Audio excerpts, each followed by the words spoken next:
बच्चों इस वीडियो में प्रखर हिंदी कार्यपुस्तिका क्लास 8 की जो आपकी बुक है इसकी कार्यपुस्तक नंबर 11 से लेकर के कार्यपुस्तक नंबर 15 तक कंप्लीट सॉल्यूशन विद एक्सप्लेनेशन के साथ में आपको इस वीडियो में बताएंगे। तो कार्यपुस्तक नंबर 11 से लेकर के 15 तक आपको सभी कार्यपत्रक इस वीडियो में देखने को मिलेंगे। सबसे पहले हम आपका कार्यपत्रक नंबर 11 सॉल्व करेंगे, फिर कार्यपत्रक नंबर 12, इसके बाद में कार्यपत्रक नंबर 13, इसके बाद में कार्यपत्रक नंबर 14 और आखिरी में कार्यपत्रक नंबर 15। तो बच्चों जैसे कि आप देख सकते हो यहाँ पर आपको दिया है कार्यपत्रक नंबर 11। दक्षता अगर हम इसकी देखें तो इसमें हमें दिया है व्यवहारिक व्याकरण शब्द समूह में शब्दों के अर्थ को समझ पाना। पहला क्वेश्चन अगर हम देखेंगे तो कुछ इस प्रकार से हमें कहा गया है, दिए गए वाक्यांश के लिए एक शब्द चुन करके लिखिए। और बच्चों आ वाला जो प्रश्न है इसे हम समझते हैं। इस प्रश्न में हमसे कहा गया है माह में एक बार होने वाला। तो जो माह में एक बार होता है वह होता है क्या? मासिक। यानी कि बच्चों मासिक ऑलरेडी से यहाँ पे लिखा भी है और इस पर हम टिक भी कर सकते हैं। नेक्स्ट है बच्चों लोहे का सामान बनाने वाला। तो ऑप्शंस में हमें 4 ऑप्शन दिए हैं। लोहे के सामान बनाने वाले को लोहार हम कहते हैं बच्चों। तो लोहार जो है आप इस पर टिक कर लीजिएगा, ठीक है। तीसरा है बच्चों हमारा रक्षा करने वाला। रक्षा करने वाले को हम कहते हैं रक्षक। अब ऑप्शंस में रक्षक, चालक, सेवक, कंडक्टर दिया। आंसर आपका बच्चों रक्षक सही रहेगा। और जो आपका ऑप्शन है ए वाला रक्षक, इस पर बच्चों आपको टिक कर लेना है। देखिए दा वाला क्वेश्चन दिया है नाव चलाने वाला। नाव चलाने वाला को हम कहते हैं बच्चों नाविक। तो इस पर आपको टिक कर लेना है और यहाँ पे आपको नाविक लिख लेना है। अगला क्वेश्चन हम देखते हैं, दिए गए वाक्यांश के लिए एक शब्द लिखना है। साल का अंतिम महीना, देखिए बच्चों लिखकर भी हम आपको बताएंगे, इससे पहले समझिए।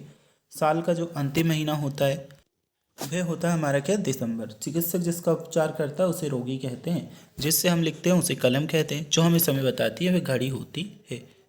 तो देखिए हमने लिख दिया साल का अंतिम महीना दिसंबर। चिकित्सक जिसका उपचार करता है तो रोगी का उपचार करता है। जिससे हम लिखते हैं वह होती है कलम। और इसके बाद में जो हमें समय बताती है वह होती है घड़ी। चलिए इसके बाद में हम देखते हैं दिए गए शब्दों में भिन्न अर्थ वाले शब्दों पर हमें गोला बनाना है। तो अब दुश्मन, शत्रु, दोस्त, बेरी, ये सभी ऑप्शन हमें दिए हैं। अब बच्चों इसमें से दोस्त अलग है इसलिए दोस्त पर गोल घेरा बनाए। ऐसे ही भोर, शाम, उषा, सवेरा में उषा पर गोल घेरा बनाएंगे। बारिश, बादल, बरसात में बादल पर गोल घेरा बनाएंगे। बच्चों अगर अभी तक आपने वीडियो को लाइक, चैनल को सब्सक्राइब नहीं किया तो कर लीजिएगा। देखिए बहुत ज़्यादा मेहनत आपके लिए हम करते हैं कि आपको अच्छे से जो सभी क्वेश्चन है वह समझा सके। इसके लिए बच्चों आपको एक लाइक और चैनल को सब्सक्राइब जरूर से कर लेना है। नव आसमान, सागर, गगन में आपका बच्चों सागर आ जाएगा। तनया, पुत्री, कन्या, महिला में आपका जो आंसर आएगा वह आएगा महिला।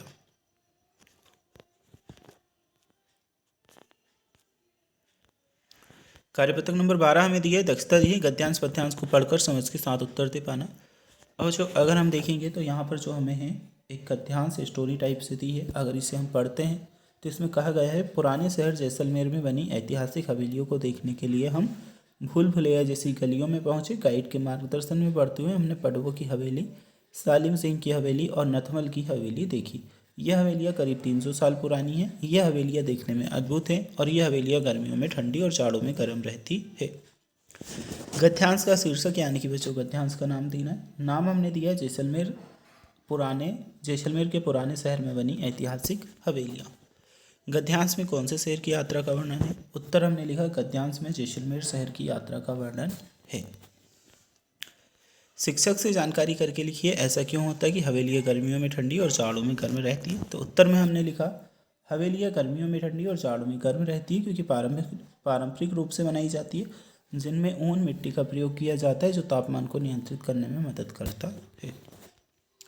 चौथा प्रश्न है बच्चों गाइड का कार्य होता है। तो गाइड का जो कार्य होता है मार्गदर्शन करने का होता है। इसके बाद में पुराने शहर की हवेलियाँ कितनी पुरानी थी? तो पुराने शहर में जो हवेलियाँ थी वह लगभग 300 वर्ष पुरानी थी, यानी कि का ऑप्शन आपका सही है। ऐतिहासिक शब्द का अर्थ बता करके वाक्य में प्रयोग करना था। अर्थ होगा इतिहास से संबंध रखने वाला, बाकी प्रयोग होगा जैसलमेर में ऐतिहासिक हवेलियाँ हैं। दिए गए अनुच्छेद को कोष्ठक में दिए गए शब्दों की सहायता से पूरा हमें करना था। देखिए हमने किस प्रकार से पूरा किया। एक दिन गोरे या दीप घर के अंदर घुस गई और रोशनदान पर जा बैठी।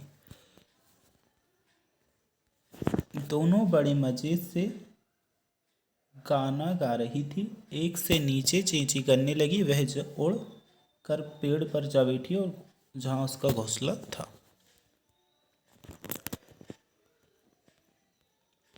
कार्यपत्रक नंबर 13 आ जाता है। इसे सॉल्व कर लेते हैं। दक्षता दी है व्यवहारिक व्याकरण, विलोम शब्दों की पहचान एवं प्रयोग कर पाना। तो दिए गए शब्दों में उचित विलोम शब्द पर गोला बनाना है। जैसे कि मित्र, सहपाठी, दोस्त, शत्रु। सखा में हम शत्रु पर गोल घेरा बना देंगे। चुस्त, तेज, अस्वस्थ, रोगी में सूरत पर हमें गोल घेरा बनाना है। नेक्स्ट है जड़, चेतन, पेड़, पौधा, तना। इसमें हम चेतन पर गोल घेरा बनाएंगे। नेक्स्ट है हमारा कठोर, निशा, मुलायम, सुबह, सख्त। इसमें मुलायम पर गोल घेरा बनाना है। फिर है उजाला, अंधेरा, घटा, उपकार और रात। इसमें हम अंधेरा पर गोल घेरा बनाएंगे। नीचे दिए गए शब्दों में विलोम शब्दों को ढूंढ करके हमें लिखना है। अब बच्चों यहाँ पर हमने विलोम शब्द ढूंढ करके लिखे हैं। जैसे कि देखिए, स्वर्ग का नर्क हमने लिखा है, खुला का बंद लिखा है, उदय का हमने अस्त लिखा है, दोष का निर्दोष। ऐसे ही बच्चों जो आपके हैं, मोटा का हम लिखेंगे पतला, सौभाग्य का दुर्भाग्य, सजीव का निर्जीव, नरम का सख्त। इसके बाद में बच्चों इधर हमारा गाँव वाला है, नया का पुराना, आना का जाना, सज्जन का दुर्जन, बेचना का खरीदना। ठीक है। रेखांकित शब्दों के विलोम शब्दों का प्रयोग कर रिक्त स्थानों को भरना है, वाक्य को पूरा करना है। तो देखिए, का वाले में आएगा रात के बाद दिन होना चाहिए। खा वाले में आएगा खेल में किसी की हार तो किसी की जीत होती है। खुशी आज अस्वस्थ है तो कल स्वस्थ भी होगी। आज कक्षा में 30 छात्र उपस्थित थे तो 4 अनुपस्थित भी थे। कार्यपत्रक नंबर 14 हमारा आ जाता है। चलिए इसे सॉल्व कर लेते हैं। नीचे दी गई जानकारी को ध्यान से पढ़िए और प्रश्न संख्या 1 से 5 तक के उत्तर देना है। पश्चिमी राजस्थान में सूरज जो है मार्च के महीने में आग उगलने लगता है, यानी कि बहुत ज़्यादा गर्मी होती है। बाड़मेर में मंगलवार को लगातार तीसरे दिन भी पारा जो है 41.3 डिग्री बना रहा। सर्दी में सर्वाधिक ठंडे रहने वाले स्थानों में से एक जोधपुर के फलोदी कस्बे में भी पारा 40.5 डिग्री पर पहुंच गया। मारवाड़ क्षेत्र में रहने वाले लोगों ने कूलर चलाना शुरू कर दिया। वहीं मौसम वैज्ञानिकों के अनुसार क्षेत्र में अभी कुछ दिनों तक खंड खंड बारिश की संभावना है। इसके बाद प्री मानसून की शुरुआत होगी। पश्चिमी राजस्थान में कौन आग उगलने लगा? तो बच्चों इसमें जो आपको आंसर करोगे सूरज। उक्त गद्यांश के अनुसार फलोदी कस्बे का पारा है, तो फलोदी कस्बे का जो पारा है वह 40.5 डिग्री। गद्यांश में किस क्षेत्र में लोगों ने कूलर चलाना शुरू किया? उत्तर आ जाएगा बच्चों मारवाड़। पश्चिमी राजस्थान में कितने दिनों तक और कितना पारा बना रहा? उत्तर आ जाएगा पश्चिमी राजस्थान में लगातार 3 दिन तक पारा 41.3 डिग्री बना रहा। खंड खंड बारिश से आप क्या समझते हैं? उत्तर आ जाएगा ऐसी वर्षा जो रह रहे अथवा रुक रुक कर हो अथवा नगर के किसी एक भाग में तो दूसरे भाग में ना हो, उसे खंड खंड वर्षा कहते हैं। कार्यपत्रक नंबर 15 बच्चों आ जाता है। चलिए इसे सॉल्व कर लेते हैं। दक्षता दी है अपने अनुभवों को अपनी भाषा शैली में लिख पाना। छुट्टियों में आप किसके घर जाना पसंद करते हैं और क्यों? अपने मन की बात लिखिए। तो बच्चों हम उत्तर में लिखेंगे, छुट्टियों में मुझे अपने मामा के घर जाना सबसे अच्छा लगता है, क्योंकि मामा मामी को सहज स्नेह जहाँ मुझे उस घर की ओर खींचने लगता है। वहीं उनके गाँव का वातावरण, हरे भरे खेत, फसलें, फलों से लदे आम के पेड़, प्रातःकालीन वातावरण में कलरव करते हुए पक्षी, बहती हुई नदी, उसमें किल्लोल करते हुए पशु पक्षी मेरे मन को सहज ही आकर्षित कर लेते हैं। उनके परिवार में और कौन कौन रहते हैं? उत्तर में बच्चों हमने लिखा मामा के परिवार में उनकी पत्नी, बच्चों के साथ उनके माता पिता भी रहते हैं। बच्चों आप अपने अकॉर्डिंग इस वर्कशीट को कंप्लीट कर सकते हैं। बाकी हमने यहाँ पर हमारे अकॉर्डिंग इस वर्कशीट को कंप्लीट किया है। अगर आप कुछ और करते हैं, कहीं और जाते हैं, तो उसके अकॉर्डिंग भी आप लिख सकते हैं।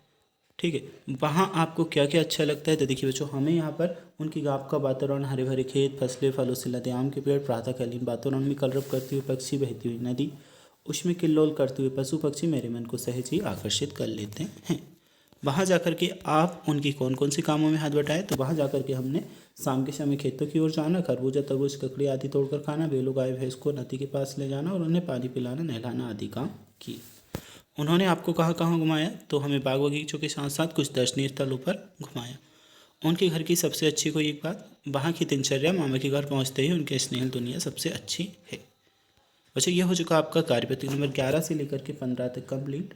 इसके आगे की कार्यपत्रक देखने के लिए लिंक डिस्क्रिप्शन बॉक्स में मिलेगा, इस चैनल पर जा करके देख सकते